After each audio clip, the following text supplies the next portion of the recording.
Jesucristo, el Verbo viviente, es el único medio de salvación. Él es el centro del pensamiento de nuestra vida, la fuente y la autoridad de la doctrina. El principal propósito de la vida de Cristo fue la obediencia a los mandamientos, exaltando la ley de Dios como un reflejo de su carácter. El principal mensaje a ser predicado en el mundo, basado en Apocalipsis 14, está representado por 3 ángeles llevando el Evangelio eterno al mundo entero. Este mensaje se basa en los encantos inigualables de Cristo y declara que la hora del juicio ha llegado y llama a obedecer los mandamientos de Dios. Mediante su palabra, Dios ha comunicado a los hombres el conocimiento necesario para la salvación. Las Santas Escrituras deben ser aceptadas como dotadas de autoridad absoluta y como revelación infalible de su voluntad. Y aunque el canon de las Escrituras inspiradas está cerrado, el Espíritu Santo continúa iluminando, amonestando y confortando al pueblo de Dios a través del testimonio de Jesús, el Espíritu de profecía. El camino a la vida se traza a través de un camino angosto que debe ser recorrido con confianza a las promesas que Dios dejó a hombres y mujeres fieles que dedicaron sus vidas hasta la muerte por el Evangelio eterno. Los fundadores de la Iglesia soñaron con el día en que la revelación sería una realidad en sus vidas. Miraron con los ojos de la fe a aquel día glorioso cuando finalmente la promesa sería cumplida en la venida magistral de Jesucristo a esta tierra para recompensar a cada uno según sea su obra.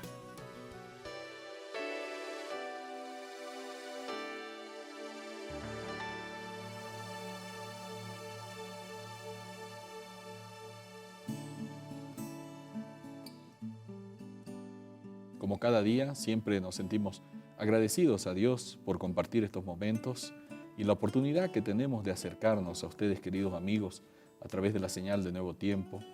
Tenemos el internet, tenemos la radio, tenemos la televisión, para llegar hasta usted, donde usted se encuentre, allí en su casa, en su trabajo, de repente está en un lugar de comercio o en los pasillos de la universidad y está allí con su audífono sintonizando Nuevo Tiempo.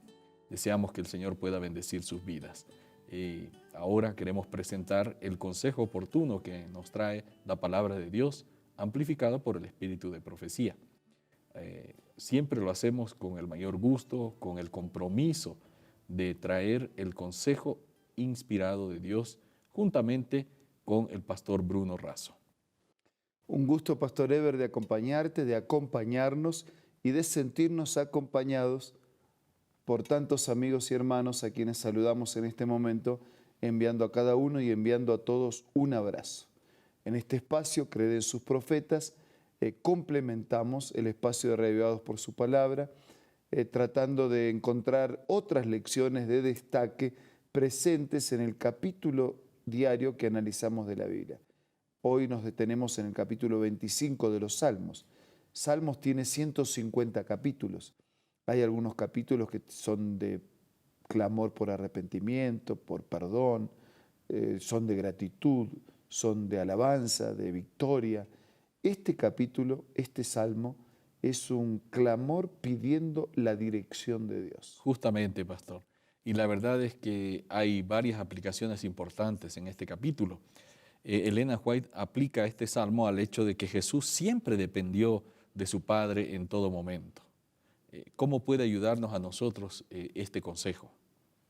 Bien, voy a compartir una declaración de Elena de White que dice así: un punto en el cual muchos han errado ha sido el no ser cuidadosos en seguir las ideas de Dios sino las propias. Cristo mismo declaró: no puede el Hijo hacer nada por sí mismo sino lo que ve hacer el Padre. Si Cristo dice que no puede hacer nada por sí mismo, ¿cuánto más nosotros, no? Claro. Pero bueno, nosotros por eso tenemos los problemas que tenemos, por la autosuficiencia y por independizarnos y separarnos. Continúa la declaración: tan plenamente se despojó de sí mismo, sigue hablando de Cristo, que no hacía de por sí ningún proyecto o plan, vivía aceptando los planes de Dios para él y el Padre le revelaba sus planes día tras día. Si Jesús dependió tan plenamente que declaró, todo lo que veo hacer al Padre, eso hago, ¿cuánto más deberían los agentes humanos depender de Dios en cuanto a la instrucción constante para que sus vidas pudieran ser simplemente la realización de los planes de Dios? Oh, si los mortales sujetos a equivocaciones se contentaran de buscar sabiduría de Dios. Interesante. Extraordinario, ¿no? Realmente. Si Jesús lo necesitaba, ¿cuánto más lo necesitamos nosotros? Si dice, él no tenía, pero es como una vida sin planes. No, mis planes son los planes de Dios para mi vida. O sea, es mucho más que tener planes. Es aceptar el plan que Dios tiene para mi vida. Es depender de Él, es reconocer la necesidad que tengo de Él. ¿Cuál es tu sueño? Mi sueño es el sueño de Dios. Claro. Yo quiero soñar los sueños de Dios. ¿Será que puede haber algo mejor para mi vida que soñar los sueños de Dios? ¿Será que puede haber algo mejor para la vida de cada uno de ustedes, queridos amigos, que vivir el plan de Dios, que soñar el plan de Dios, que actuar a la manera de Dios? Si Jesús lo consideró una necesidad, ¿cuánto más nosotros? Pastor, el Salmo, este Salmo 25 continúa y en el versículo 9 hay una cita que ha sido utilizada también de una manera muy frecuente por pastores, por teólogos, por gente que busca respuestas en la Biblia y que las comunica también. Esa parte dice, encaminará a los humildes en la justicia, enseñará a los mansos su carrera. Cuán importante es la humildad y la mansedumbre para buscar la dirección de Dios.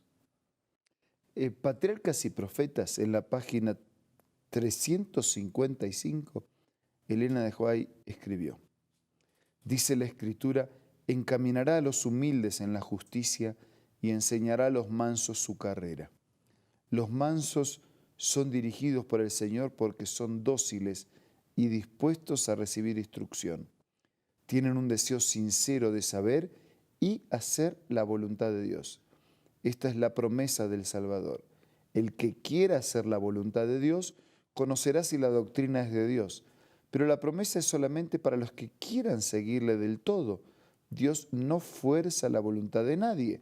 Por consiguiente, no puede conducir a los que son demasiado orgullosos como para dejarse instruir, que se empeñan en hacer su propia voluntad, acerca de quien adolezca duplicidad mental, es decir, quien procura seguir los dictados de su propia voluntad, mientras profesa seguir la voluntad de Dios.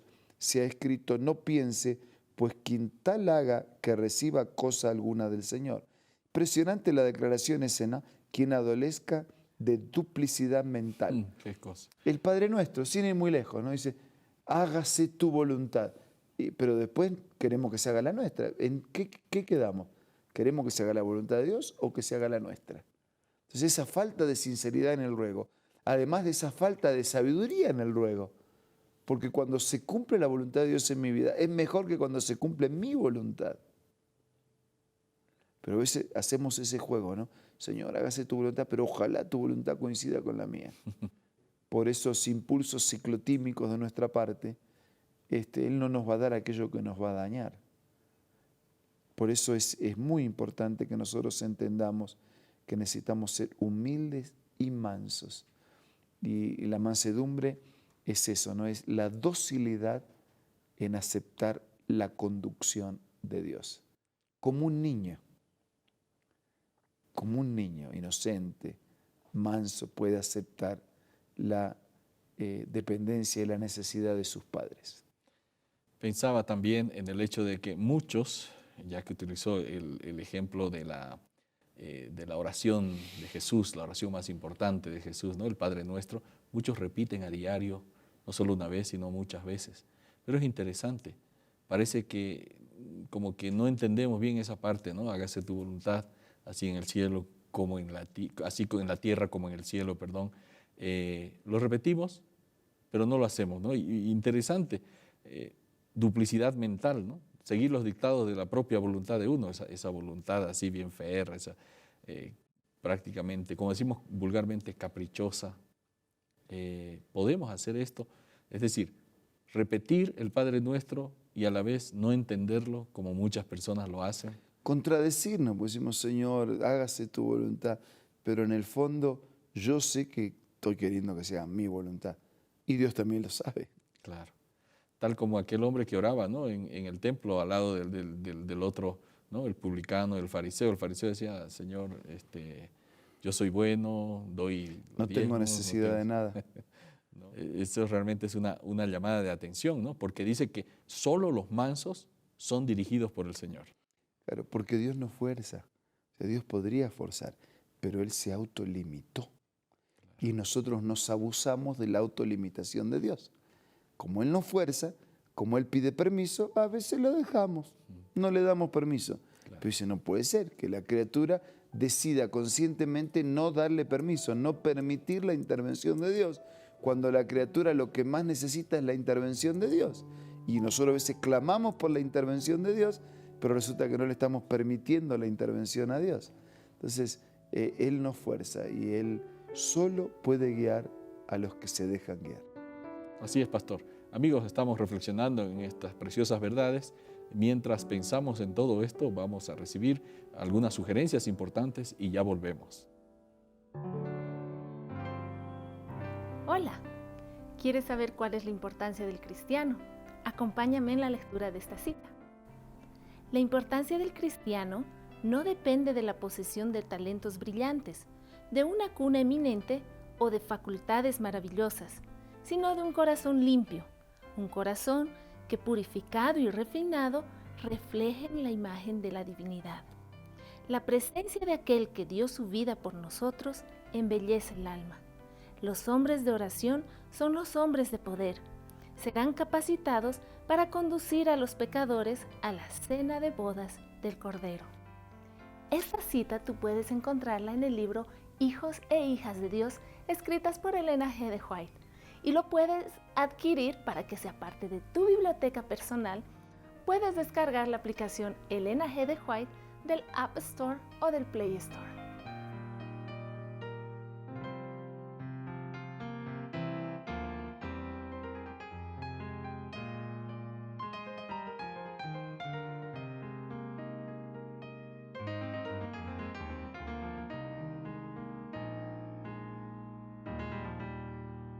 Tenemos el momento justo y siempre lo separamos para presentarles una invitación más. Dios solo puede guiar a los que de verdad quieren ser guiados por Dios. ¿Y cómo es tu caso? Su caso, nuestro caso. Ha llegado la hora que de verdad pidamos y permitamos que Dios guíe nuestra vida. Ahora vamos a orar. Señor, estamos para pedirte perdón, porque a veces tenemos esa duplicidad. Queremos que nos dirijas, pero que nos dirijas como nosotros quisiéramos ser dirigidos.